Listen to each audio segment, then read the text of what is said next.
레오 14세 교황이 존 헨리 뉴먼 성인을 교회의 박사로 선포했습니다. 교황은 뉴먼 성인을 이론과 실천을 아우르는 교육의 스승이라 부르며 그의 신앙의 빛이 오늘날의 불의와 불확실성 속에서도 새 세대에게 희망과 길잡이가 되길 기원했습니다. 일리노이주 시카고 인근의 한 이민자 수용시설에서 수감자들에게 영성체가 거부되는 일이 발생했습니다. 가톨릭 성직자들과 인권단체들은 종교 자유와 인권이 침해됐다고 강하게 비판했습니다. 펜실베니아의 한 가톨릭 학교가 지역 할로윈 퍼레이드에서 나치 강제 수용소의 문구를 사용해 논란이 일었습니다. 교구는 즉각 사과하며 깊은 유감과 반성을 표했습니다. 멕시코 저녁이 해마다 이맘때면 꽃과 초, 그리고 기도로 가득 찹니다. 가톨릭 신앙과 고대 전통이 함께 살아있는 죽은 자들의 날, 디아 데 로스 무에르토스.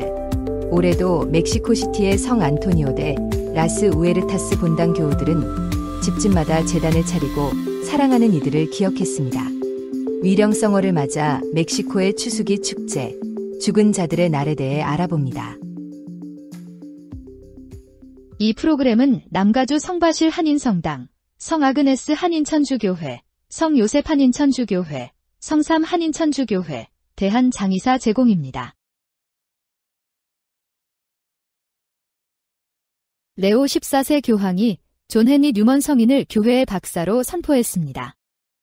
교황은 뉴먼 성인을 이론과 실천을 아우르는 교육의 스승이라 부르며 그의 신앙의 빛이 오늘날의 불의와 불확실성 속에서도 새 세대에게 희망과 길잡이가 되길 기원했습니다.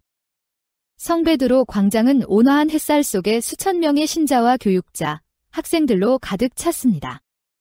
이 자리에서 레오 14세 교황은 학교와 대학, 그리고 비공식적이거나 거리의 교육 현장까지도 대화와 평화의 문이 되어야 한다고 강조했습니다. 이번 미사에는 영국 성공회 대표단도 함께 참석했으며 요크 대주교 스티븐 코트렐이 공식 사절로 자리했습니다. 교황은 강론에서 새로 교회의 박사로 선포된 존 헨리 뉴먼 추기경이 남긴 묵상과 기도의 말씀을 인용했습니다. 교황은 뉴먼 성인이 모든 인간의 존엄과 하느님께서 주신 각양의 은사에 대해 깊이 묵상한 인물로 인생이란 자신이 하느님께 받은 소명을 깨달을 때 비로소 빛을 발한다고 말했습니다. 교황은 우리의 삶은 자신보다 더 큰 목적을 위해 존재하며 교육 공동체의 사명은 그 소명을 찾아내고 소중히 키워주는 일이라고 강조했습니다. 교황은 강론의 서두에서 뉴먼 성인을 성 토마스 아퀴나스와 함께 교회의 교육 사명의 공동 수호자로 임명한다고 발표했습니다. 이어 교황은 뉴먼의 영적, 문화적 깊이는 무한을 향한 갈증을 가진 새 세대에게 영감을 줄 것이라며 라틴어 격언, 험난함을 넘어 별로 나아간다는 말을 인용했습니다. 이는 젊은이들이 지식과 탐구를 통해 별에 이르는 여정을 걷는 이정표가 될 것이라고 덧붙였습니다. 교황은 필리피서 말씀을 인용하며 세상에서 별처럼 빛나야 한다는 사도적 사명을 상기시켰습니다. 또한 교황 권고의 내용을 언급하며 희년을 희망의 순례로 이해할 때 교육은 희망의 필수적인 씨앗이라고 설명했습니다. 마태복음의 팔복에 대해서도 언급했습니다. 교황은 팔복은 스승이신 예수의 길이자 메시지라며 세상의 논리와 달리 가난한 이들, 정의를 갈망하는 이들, 박해받는 이들, 평화를 이루는 이들이 복되다고 말씀하셨습니다. 그분들은 하느님 나라의 표징이며 성인들은 이를 우리 곁에 현존하게 만든다고 전했습니다. 교황은 이어 이 도전들은 인간의 힘으로는 벅차 보이지만 포기하지 말라고 프란치스코 교황의 말을 인용했습니다. 그러면서 교황은 뉴먼의 대표 찬송가 자애로운 빛이여 나를 인도하소서를 언급했습니다. 이 노래는 뉴먼이 작곡한 곡으로 이번 미사 중 봉헌 예물 때 불려졌습니다. 교황은 이 빛은 우리가 두려움과 비관의 어둠에 갇혔을 때 길을 비추는 신앙의 등불이라며 교육의 역할은 바로 그 자애로운 빛을 세상에 전하는 것이라고 설명했습니다. 강론을 마치며 교황은 그리스도인의 관점에서 교육이란 모든 사람이 성인이 되도록 돕는 여정이며 그 이하일 수는 없다고 강조했습니다. 또한 2010년 베네딕토 16세 교황이 뉴먼 시복식에서 청년들에게 전한 말을 다음과 같이 인용했습니다. 하느님께서 여러분 각자에게 바라시는 것은 단 하나, 여러분이 거룩한 사람이 되는 것입니다. 하느님은 여러분이 상상하는 것보다 훨씬 더 깊이 사랑하십니다.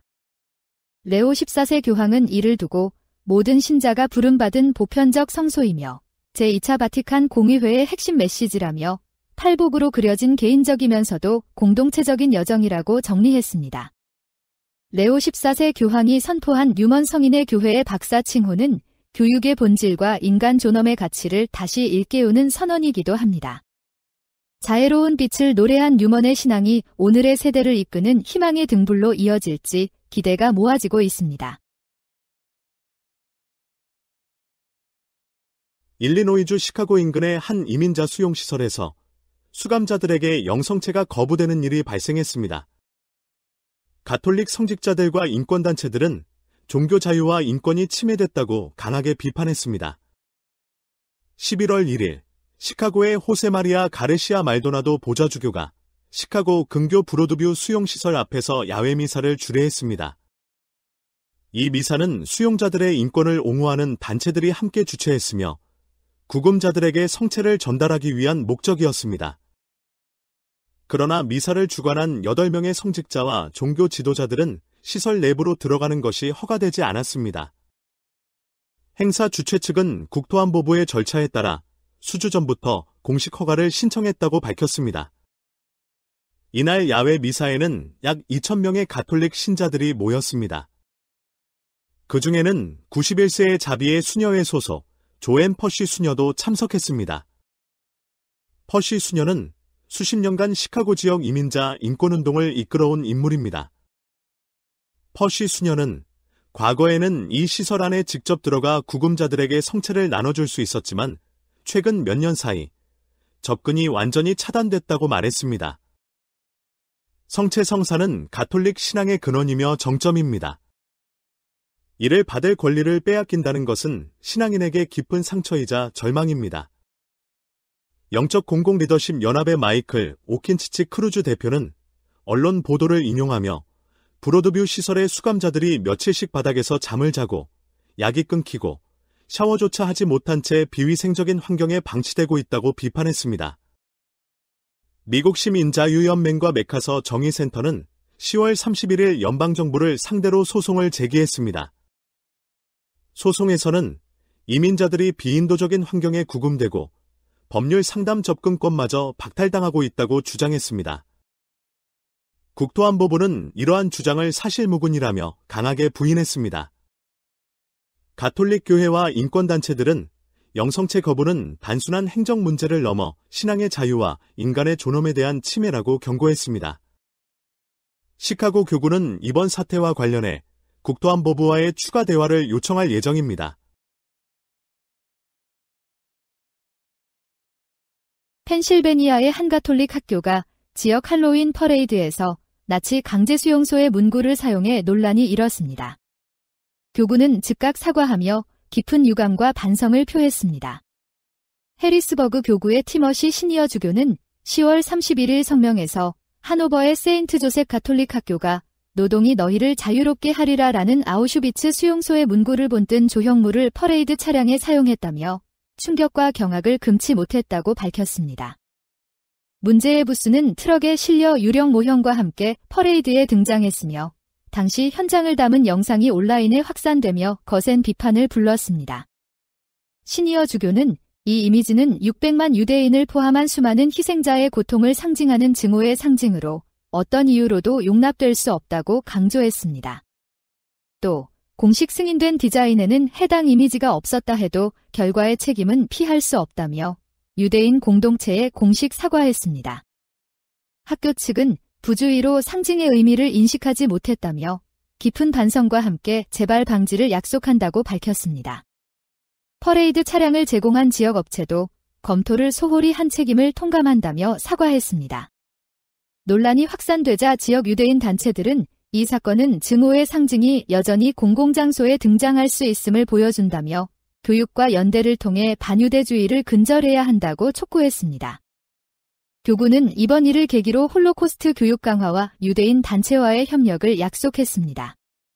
60년 전 제2차 바티칸 공의회의 노스트라 아에타테가 반유대주의를 공식 거부한 지 한 세대가 지났지만 이번 사건은 증오의 상징이 여전히 상처를 남길 수 있음을 보여줍니다. 교회의 사과가 진정한 이해와 치유의 계기가 될 수 있을지 주목됩니다. 죽은 자들의 날은 고대 멕시코의 추수기 축제에서 유래해 오늘날까지 이어진 깊은 문화 전통입니다. 선사시대부터 사람들은 죽은 이들을 기리며 무덤을 찾고 밤새 촛불을 밝히며 함께했습니다. 가톨릭 교회는 11월 1일 모든 성인 대축일, 11월 2일 모든 영혼의 날에 이 전통을 신앙 안에서 이어갑니다. 샌안토니오 데 라스 우에르타스 본당의 리라 신부는 교회는 죽은 이들을 기념하는 것이지 세속적인 의미로 축하하는 것은 아니라며 그들을 하느님의 자비에 맡기고 그 영혼을 위해 기도하는 것이 신앙의 본질이라고 강조했습니다. 죽음은 멕시코 문화에서 특별한 의미를 가집니다. 리라 신부는 가톨릭 선교사들이 죽은 이를 기억하던 고대 전통을 영원한 생명의 신앙으로 승화시켰다고 말했습니다. 그리스도교의 메시지는 죽음을 끝이 아닌 영원한 생명으로 가는 통로로 본다는 것입니다. 이 축제는 이제 관광 명소이기도 합니다.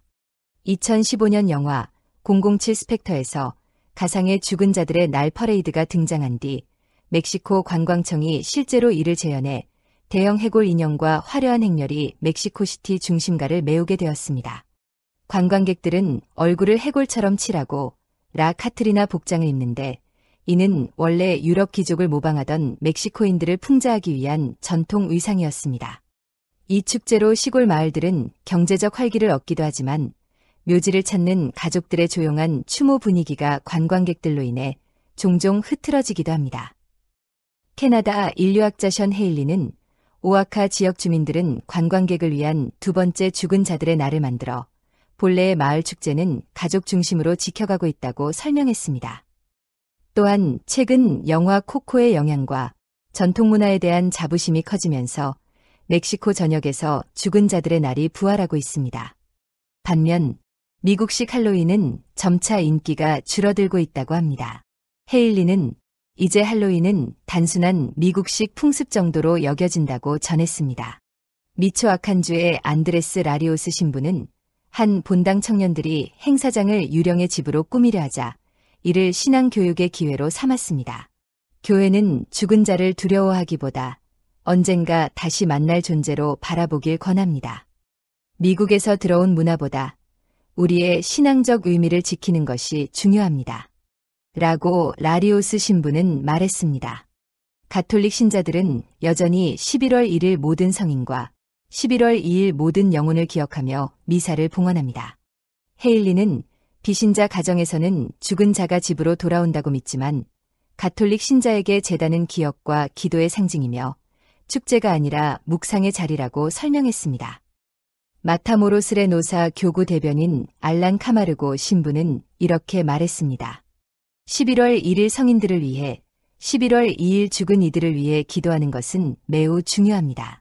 우리의 신앙의 핵심은 죽음을 이기신 그리스도입니다. 그는 덧붙였습니다. 해골 장식이나 제단은 신앙과 충돌하지 않습니다. 그 속에서 생명과 죽음의 존엄을 되새길 때 오히려 신앙은 더 깊어집니다. 멕시코의 죽은 자들의 날은 죽음을 공포로 여기지 않고 사랑과 기억, 신앙으로 품는 문화입니다. 삶과 죽음의 경계를 넘어 그리스도의 부활 신앙이 피어나는 하나의 신앙적 전통으로 이어지고 있습니다. 사랑하는 이를 먼저 하늘로 보내신 모든 교우 여러분, 함께 기도하고 위로받는 시간을 마련했습니다. 남가주 합동 위령 미사가 11월 8일 토요일 홀리크로스 가톨릭 묘지 경당에서 봉헌됩니다.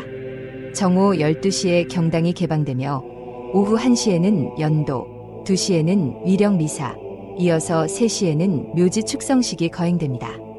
우리보다 먼저 하느님 품에 안긴 이들을 위해 함께 기도하며 신앙 안에서 희망을 나누는 시간, 교우 여러분의 많은 참여를 바랍니다. 남가주 합동 위령 미사, 사랑과 기억, 그리고 부활의 희망 안에서 함께합니다.